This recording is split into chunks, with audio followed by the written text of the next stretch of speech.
ሰላም ጤና ይስጥልኝ ውድ ሐሴት ስፖርት አድማጮች፣ በዛሬው የስፖርት መረጃችን የአውሮፓ ቻምፒየንስ ሊግ የግማሽ ፍጻሜ የመልስ ጨዋታዎች ዛሬ ይመለሳሉ። ይህንንና አዳዲስ የዝውውር ዜናዎችን ጨምሮ ሌሎችም ስፖርታዊ መረጃዎች ይዤ ቀርብ ያለው በስፋት የማስደመጣቸው ይሆናል። አብራቸው ይቆዩ።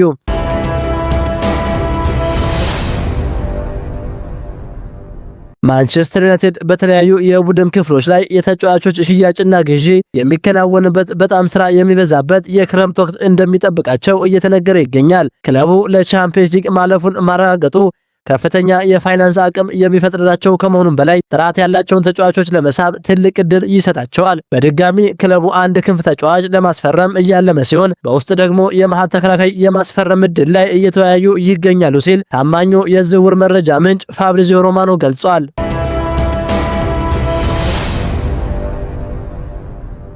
የእግር ኳስ ዓለምን ሊያናውጥ የሚችል መረጃ አሁን ወጥቷል። የቀድሞው የሊቨርፑል አሰልጣኝ የርገን ክሎፕ የሪያል ማድሪድ ቀጣይ ዋና አሰልጣኝ ለመሆን የቀረበለትን ጥያቄ ይቀበላል ተብሎ እንደሚታመን ተዘግቧል። እንደ ታዋቂው ጋዜጠኛ ሆሴ ፔድሬሮል ዘገባ ከሆነ ሪያል ማድሪዶች ክሎፕን የማሳመን ስራቸው ውጤታማ እንደሆነና ጀርመናዊው ታክቲከኛ የበርናባው አዲሱ አለቃ ለመሆን መስማማቱን በልበ ሙሉነት እየጠበቁ ነው። ክሎፕ ከሊቨርፑል ከለቀቀ በኋላ እረፍት ላይ የነበረ ቢሆንም የሪያል ማድሪድ ፕሮጀክት ግን ወደ ሜዳ ሊመልሰው መቃረቡ ተሰምቷል። ይህ ዝውውር እውን ከሆነ በማድሪድ ቤት ትልቅ የታሪክ ምዕራፍ የሚቀየር ሲሆን የክሎፕ ሄቪ ሜታል እግር ኳስ በሳንቲያጎ በርናባው ምን ሊመስል እንደሚችል የብዙዎች ጉጉት ሆኗል።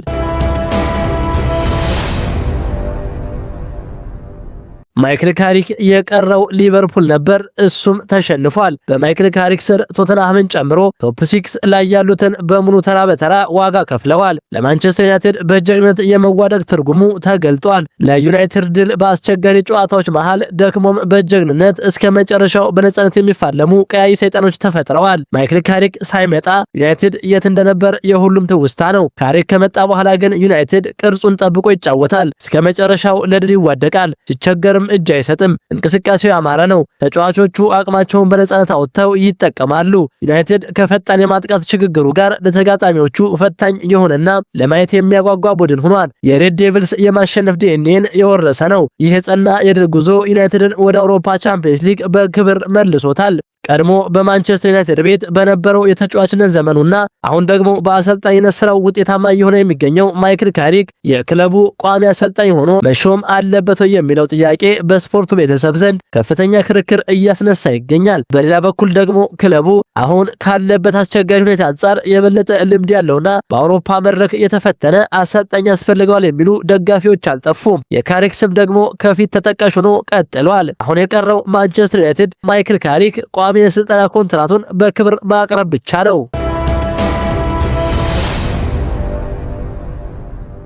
ማንቸስተር ዩናይትድ በአያክስ ቤት ድንቅ ብቃቱን እያሳየ የሚገኘውን ወጣቱን የክንፍ መስመር ተጫዋች ሚካ ጎድሴን ለማስፈረም ያለውን ፍላጎት በከፍተኛ ሁኔታ ማሳደጉ ተዘግቧል። ተጫዋቹ በዘንድሮው የውድድር ዘመን በ39 ጨዋታዎች 16 ጎሎችንና 13 አሲስቶችን በማስመዝገብ አስፈሪነቱን አሳይቷል። እንደ ካልሲዮ መርካቶና ኢፒኤል ኢንዴክስ ዘገባዎች ከሆነ አያክስ ለዚህ የ20 ዓመት ኮከብ 65 ሚሊዮን ፓውንድ የዋጋ ተመን አውጥቶበታል። ዩናይትድ ተጫዋቹን ለማግኘት በግልጽ ስሙ ከተጠቀሱ ክለቦች ቀዳሚው ቢሆንም ከአርሰናልና ከባየር ሙኒክ ብርቱ ፉክክር ይጠብቀዋል። በኳስ ቁጥጥሩና ተከላካዮችን የመለፍ ብቃቱ ከታዋቂው ኤደን ሃዛርድ ጋር እየተነጻጸረ የሚገኘው ይህ ተጫዋች ለዩናይትድ የግራ መስመር ትልቅ ተጨማሪ ኃይል እንደሚሆን ይታመናል። ማንቸስተር ዩናይትድ በክረምቱ የዝውውር መስኮት ወጣቱን የቤልጂየም ብሔራዊ ቡድን ተጫዋች ወደ ኦልድ ትራፎርድ ለማምጣት ንግግሮች መጀመሩን ተረጋግጧል።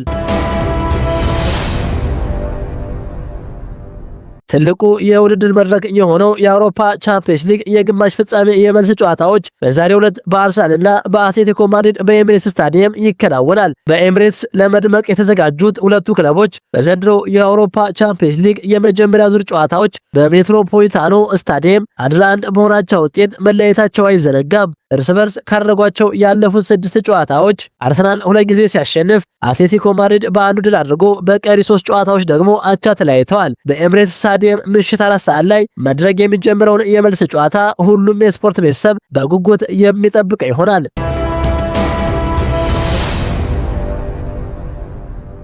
ክቡራን የሐሴት ስፖርት አድማጮች የዛሬው የስፖርት መረጃችን ይህንን ይመስል ነበር። ሐሳባችሁን በኮሜንት አጋሩኝ። ለሌሎችም እንዲደርስ ሼር አድርጉት። ቸር ተመኘን።